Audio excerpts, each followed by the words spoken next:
بابک تیموری.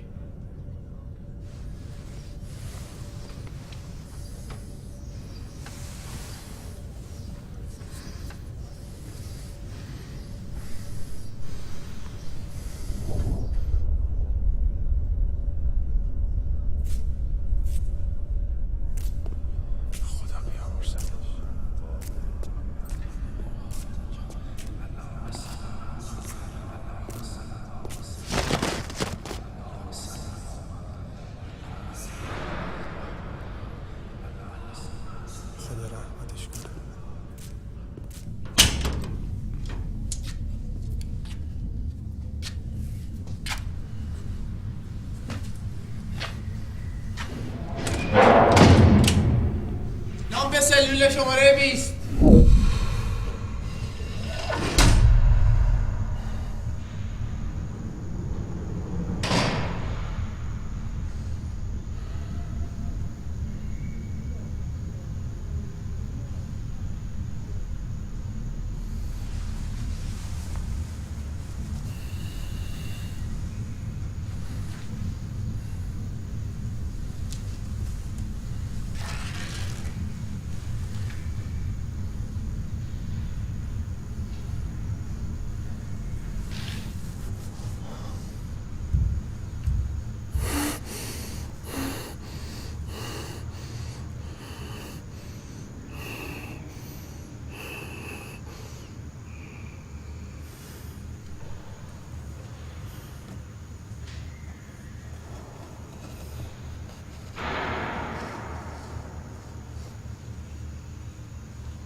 آقا یکم مورد خاصه، البته خیلی چیز عجیبی نیست.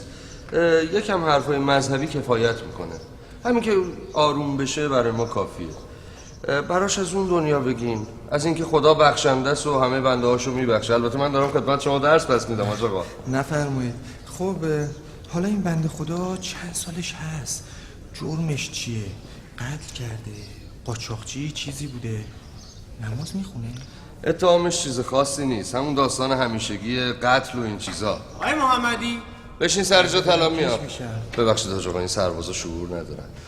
حاج آقا این بنده خدا یکم فرق داره. نکنه کافره؟ نه حاج آقا، مسیحیه. الله اکبر. آقا جان این که نمیشه. یه آخون بره تو سلول یه مسیحی چی بگه؟ نه حاجی، دین و ایمون داره، اتفاقا از این معتقداش هم هست. برادر من درستش اینه واسه ایشونم پدر روحانی خودشون بیاد. حاجی مگه فرقی هم میکنه آخه؟ استغفرالله. نه نشد، ما تا همین الان هم دنبالش بودیم. این بنده خدا تقاضا داده حتما یه روحانی ببینه. شرمنده برادر، از دست بنده کاری بر نمیاد. حاج آقا رضایی خیلی تعریف شما رو کرده بودن. البته خودتونم میدونین طلبه جوون که دنبال کار باشه زیاده. هر طور خودتون صلاح میدونین. آقای محمدی، این سلول این بنده خدا کدومه؟ از این طرف. اگه زحمتی هم نیست لطفا این کیف رو واسم نگه دارید. بفرم. آیا سرانجام به این موضوع ایمان آوردید؟ ولی وقتی میرسد و یا بهتر بگویم همین الان رسیده است که شما مانند کاه پراکنده شده و هر کدام سوی خانه هایتان می روید و مرا تنها می گذارید. ولی من تنها نیستم، چون پدرم با من است. دیر اومدی پدر.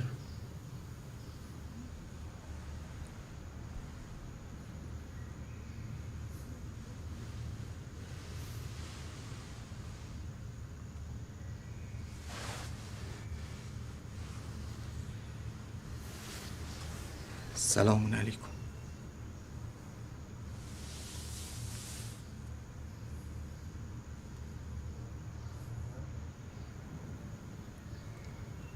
به زودی من این جهان را گذاشته و نزد تو خواهم آمد، ولی ایشان هم اینجا میمانند. پس ای پدر مقدس، این شاگردان را که نزد من سپرده ای با توجهات پدرانت حفظ فرما تا مانند من و تو با هم یکی باشند و هیچ یک از ایشان از دست نروند. پدر، وقت موعود فرا رسیده است. جلال و بزرگی پسرت را آشکار کن تا او نیز بزرگی و جلال را به تو بازگرداند، زیرا که تو اختیار زندگی تمام مردم دنیا را دست او سپرده ای و او به آن عده که به او عطا کرده ای زندگی جاودان بخشید و زندگی جاوید تنها از این راه به دست می آید که تو را که خدای واقعی و بی‌نظیر هستی و عیسی مسیح را که به این جهان فرستاده ای بشناسند.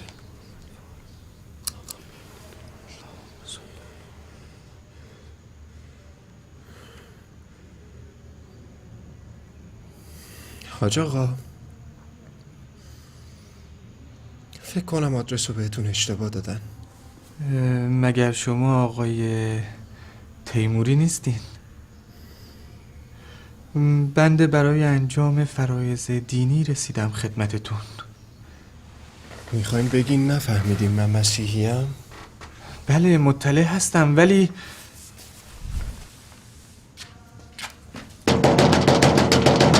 در باز کنید لطفاً. در باز کنید، این آقا اشتباه اومده اینجا. چرا این دم آخری میخواید زجرم بدید؟ چون این مسلمونو کشتن به جای پدرانی برام آخون میفرستید؟ باز کنید این درو! نمیذارین براتون توضیح بدم که زندان نتونست پدر روحانی پیدا کنه.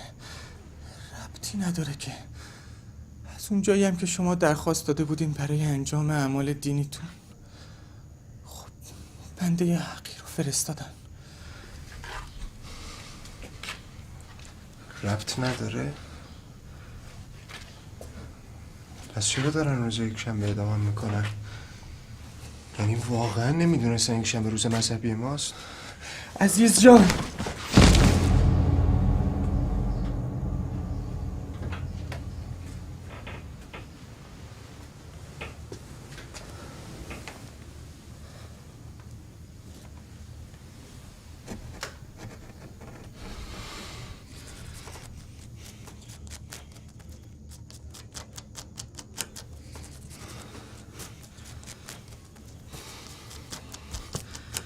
خیلی وقت پیش تاریخ اعدامو مشخص کردن. والا مطمئنم قاضی روحش از این قضیه خبر نداشته که این تاریخ روز یک شنبه است. بله، چون ما تو اقلیتیم. راحت حکم میدید روز یک شنبه اعدام میشیم. برای آرامشمون هم آخون میفرستن. آخه این چه حرفیه میزنی برادر من؟ من برادر شما نیستم حاج آقا. به والله که ربطی به اقلیت اکثریت نداره. منم اگه میزدم یکی رو میکش.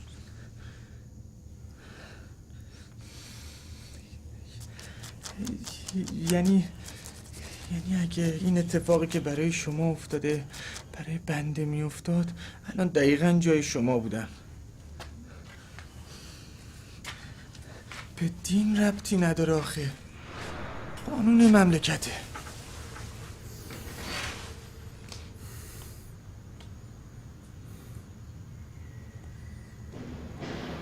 خوشا به حال شما که اکنون گرسنه‌اید، زیرا که سیر خواهید شد. خوشا به حال شما که اکنون گریانید، زیرا که خواهید خندید.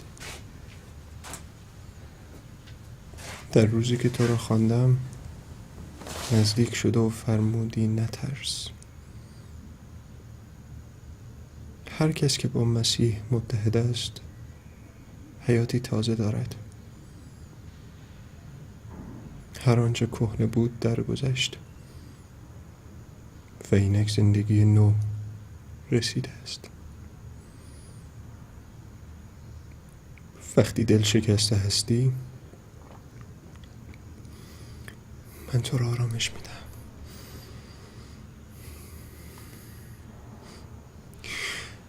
اما من به شما گفتم که هراسان نباشید و از آن مردم نترسید. خداوند خدای شما راهنمای شماست و همانطور که قبلا در مصر و در این بیابان در مقابل چشمان شما جنگید باز هم برای شما جنگ می کند. اما با وجود این که پیشا پیش شما حرکت می کرد تا مکان مناسبی برای اقامت شما پیدا کند، شما باز هم به خداوند ایمان نیاوردید.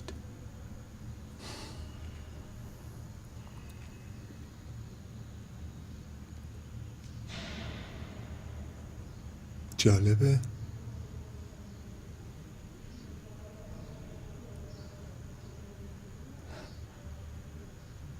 این نقاشی ها رو شما کشیدین؟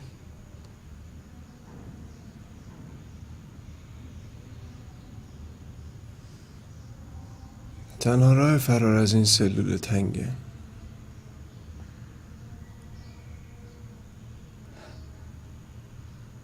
دل آدم باز میشه.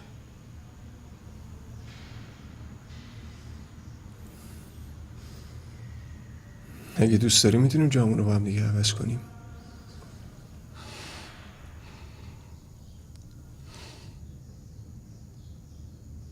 شما این دعا رو قبلا شنیده بودین؟ ما توی حوزه تمام ادیان الهی رو خوندیم. بنده خودم به شخص انجیل و زیر و بمش رو در آوردم.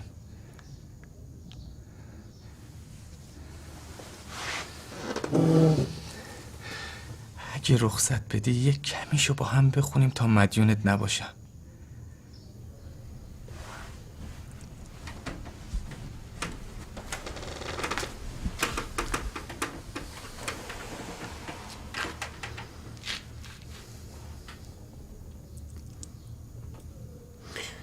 حاج آقا،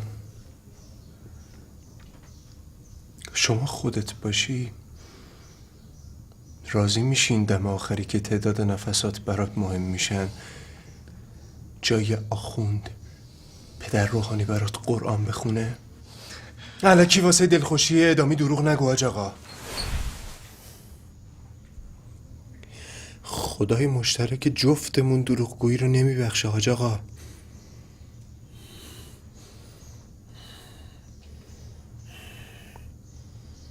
حتی تو شرایط من.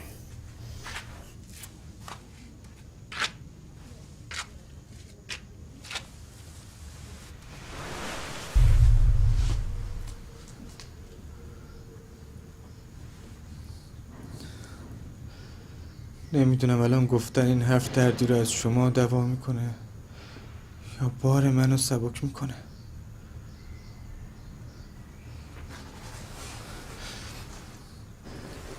ولی خدا میدونه بنده بی تقصیرم. حق میدم به شما. باید روحانی دین شما الان اینجا می بود. شما بزرگواری کردی به بنده ناسزا نگفتی. ولی اگه احساس میکنی با ناسزا گفتن یکم آرومتر میشی، من در خدمتم. هر لحظه صورتش میاد جلو چشمم.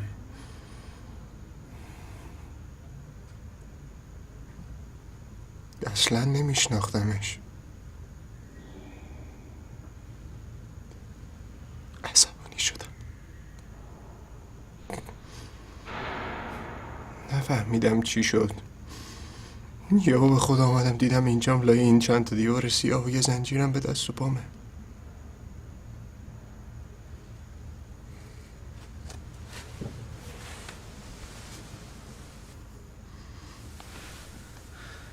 کاری از دست من برمیاد برات انجام بدم؟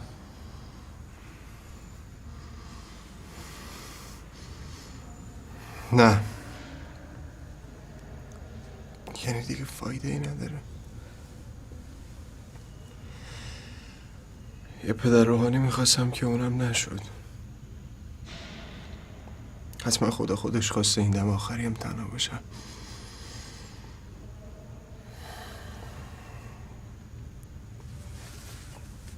دست شما هم درد نکنه آج آقا. اگه برید ممنون میشم.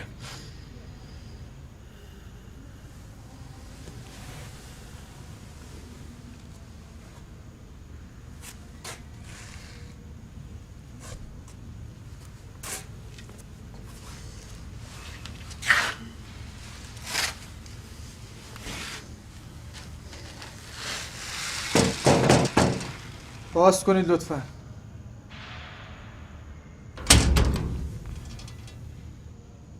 دعام کن حاج آقا. خیلی از مرگ میترسم.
بله حاج آقا. بله به فرمایش شما اون 2 پرونده رو ارجاع دادیم دادسرا. بله به امید خدا. نه اون پرونده هم حل شد. بله درست شد. آقای روحانی رو فرستادیم پیشش. حکمش اجرا میشه.